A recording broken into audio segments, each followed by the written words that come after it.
Everyone I talk to or I mention the island, and then no one knows that it exists. Like they kind of know that it's there, and then they think about it, and then, oh yeah, there is something down there.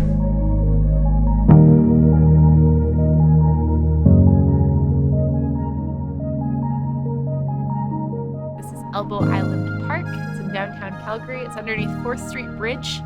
And we've sort of created an ongoing multi-year project called The Wandering Island. It's just tied into part of a City of Calgary flood mitigation project.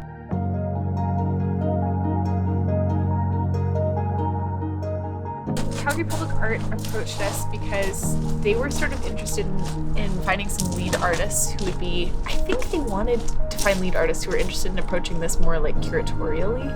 So allowing space for other artists too.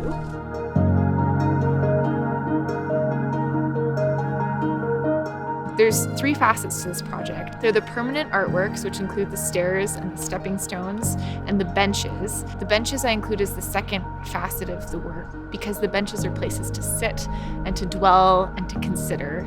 And then the third facet are the temporary artworks, which will elapse over 10 seasons. So every season there'll be 1 to 3 artists that have responded to the space in some specific way.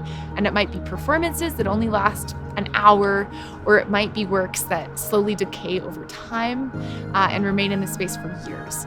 So this is sort of our goal.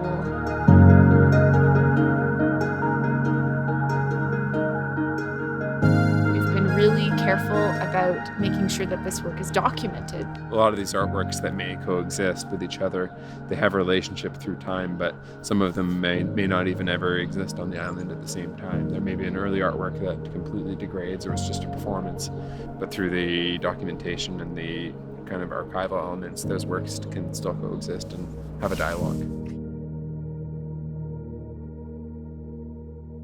One of the goals of this project is not necessarily to bring more people to the island. It's just to make the island itself a better experience. Which is like really, I think that's pretty interesting that like they're just trying to make it a safe place to walk around, a place where you feel like you're welcome, no matter who you are, and also a better place for animals.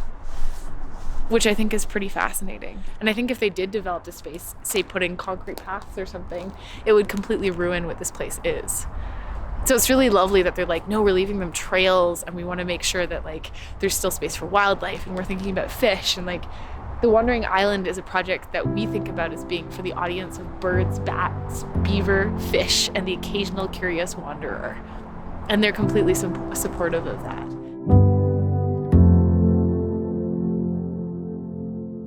Like it has a long history. It's been around for a long time. The Blackfoot have used it. There's speculation that that would have been one of the points that the Blackfoot traditionally used as a crossing, because it wouldn't have been like a little bit shallower right in the elbow. Yeah, and I think all the the different types of people, they see that island in different ways, going down to the species that live on the island, the beavers, the plants, the trees. To me, I see it as like this floating context, that it's not that one thing that you can lock down, that it is a lot of things, and we need to investigate it, and that's kind of the thought behind bringing more people in there and getting other artists, getting, the city's perspective to it, the neighbors' perspective to it, the houseless people's perspective to it.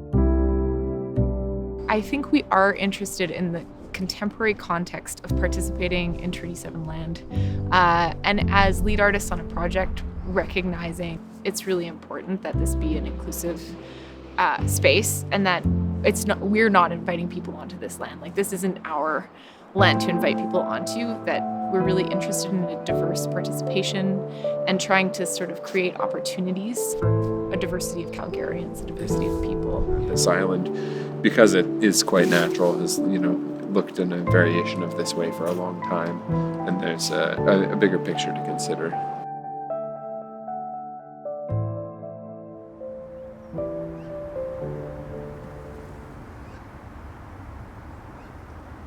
It's the staircase that basically connects the 4th Street Bridge to the park, and they were replacing it no matter what, but as part of the public art component is to redesign the stairs. The themes we kept coming back to were this these ideas of transition and the comparison between civic and natural space.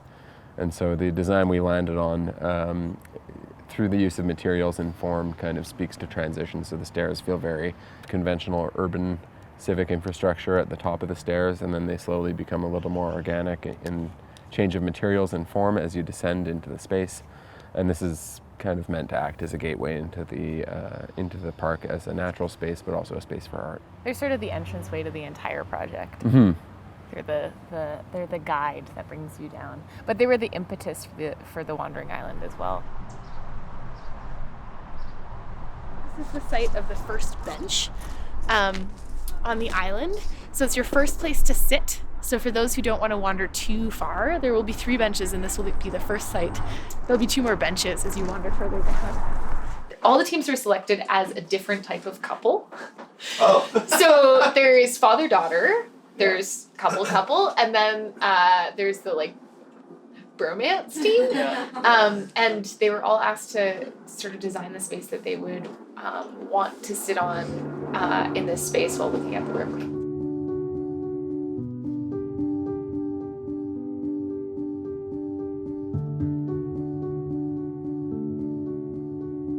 There's an ephemeral stream that cuts through the island, and the city wanted to be able to cross it when the water was running through there. So what they call it is a rock ford. And then we were able to get Kabluziak. They designed this text work.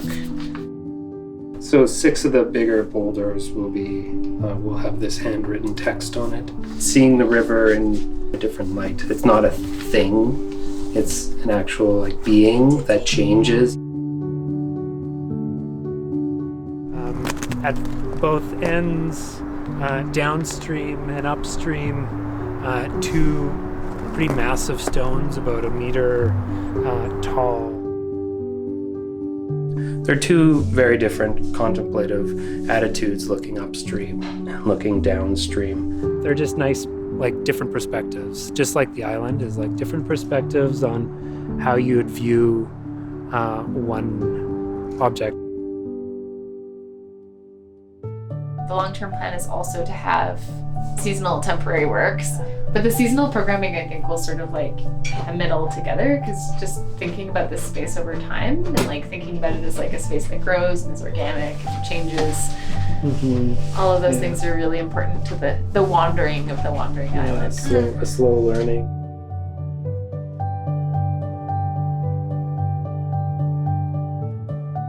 Kind of as a counterpoint to conventional public art, where the installations are always thought of as permanent and kind of monolithic, is this idea of something being a little bit more organic and a bit, susceptible to decay or change over time. As lead artists with the Wandering Island, part of our role is to sort of develop a framework through which other artists can participate in the overall project. In an ideal world, we'll be able to sculpt a call for submissions for artists to come and spend some time in this space. And that time might be a day. Like it might be an artist who wants to play an instrument in the river, or it might be an entire season, someone who wants to like leave little things around the space. But the hope is that the work is work that can decay, that the work is work that can consider change over time, and that it won't interfere with the environment, that it will consider and play into the environment around it.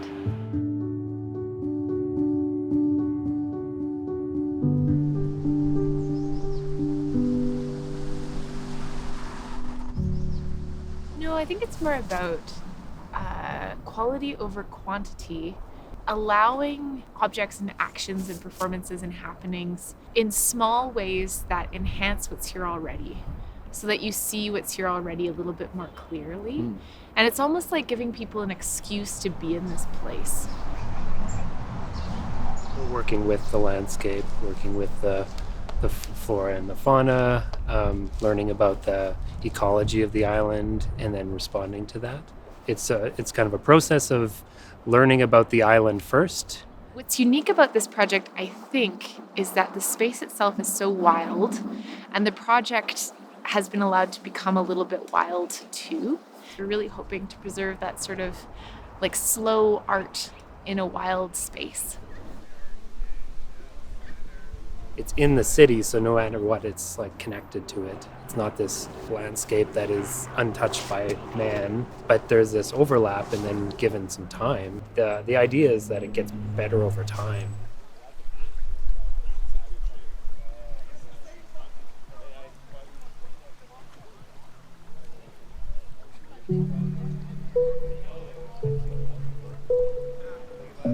How do we make something that can have multiple tiers?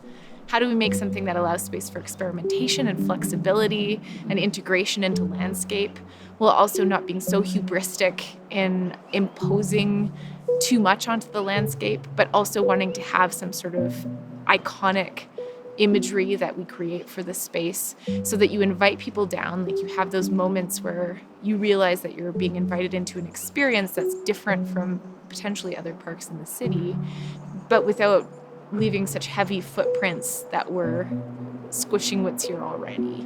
To figure out, how much is enough, how much is too much, and what's suitable and what's sensitive to the environment.